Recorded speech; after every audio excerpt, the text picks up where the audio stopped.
प्रधानमंत्री नरेंद्र मोदी ओडिशारू जिबा परे राज्य राजनीति रे एक बड़ परिवर्तन देखा मिलिब। खास करी बीजेपी पाई एही परिवर्तन बेस गुरुत्वपूर्ण। ओडिशा रे बीजेपी सरकार प्रथम वर्ष पूर्ति उत्सव रे सामिल होई मोदी दिल्ली फेरी जाइछंती। ए उत्सव लागि विगत किछि दिन हेला उभय राज्य सरकार एवं बीजेपी दलीय संगठन बड़ पंडा माने बेस व्यस्त रहिथिले। किपरि भावरे सफल रूपरे एही उत्सवर आयोजन कराजिबो सेनै समस्ते लागि पड़िथिले। शेषरे उत्सवटी हेला अल्प कई घंटा पाई हेले मध्य प्रधानमंत्री एथिरे सामिल होइथिले। प्रधानमंत्रींकर गस्त पूर्वरु मंत्रिमंडल संप्रसारण नै बराबर चर्चा हेउतला।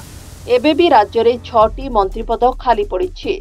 निजे मुख्यमंत्री मोहन माझी एहा खूब शीघ्र पूरण कराजिबो बोली कहि सारिछंती। सेही अनुसारे एबे मोदी जिबा परे ए सबु पदवी समेत राज्य बीजेपी सभापति एवं विभिन्न निगम एवं बोर्ड अध्यक्ष अंक छिंडिबो बोली राजनीति विशारद माने कहिछंती। प्रधानमंत्री नरेंद्र मोदी ओडिशा को आसिले एवं ता परे प्रधानमंत्री को जिबा परे कोन घटिबाकू जाउछि राजनीतिक दृष्टिकोण जदि आमे चिंता करिबा ताहाले मते लागुछि जे गोटे वर्ष हैला जो 6टी मंत्री पद खाली पड़ी ताहा पूरण हेबो। अनेक गुड़िए निगम अच्छी जो तार अध्यक्ष माने नियुक्त होइना ताहा पूरण हेबो। एवं सबुठार बड़ कथा है जे बीजेपी रो जो राज्य सभापति पद अच्छी ता निर्वाचन होबार अच्छी आपण ताकू निर्वाचन कहतु बा मनोनीत कहतु ताहा मध्य पूरण हेबो।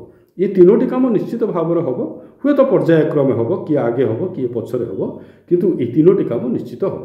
तीनोटी है जे बीजेपी रो राज्य सभापति चयन हम एवं द्वितीयटा है जे जो 6 जन मंत्री हबार अच्छी जो 6टी मंत्री पद खाली अच्छी ताहा पूरण हेबो एवं जो निगमर जो पद भी सब खाली पड़ी ताहा मध्य पूरण हेबो। एतिकी निश्चित हेबो एवं खूब शीघ्र होबाकू जाउछि बोली आमको धरी नबाकू पड़िबो। संपूर्ण मंत्रिमंडल शपथ न नै मध्य बीजेपी सरकार वर्षे टाळी दैछंती। गुड़ाए मंत्रींकर हाथ में गदा गदा विभाग रही। तथापि भी वर्ष 1 सफलता अनेक बोली राज्यर बीजेपी सरकार निज पई एक टैग लाइन सृष्टि करिछि। आ प्रधानमंत्री निजे ओडिशा आसी मोहन सरकार को पिठी थापोड़ाई चली जाइछंती। देखा जाऊ एबे आगको कोन हेउछि।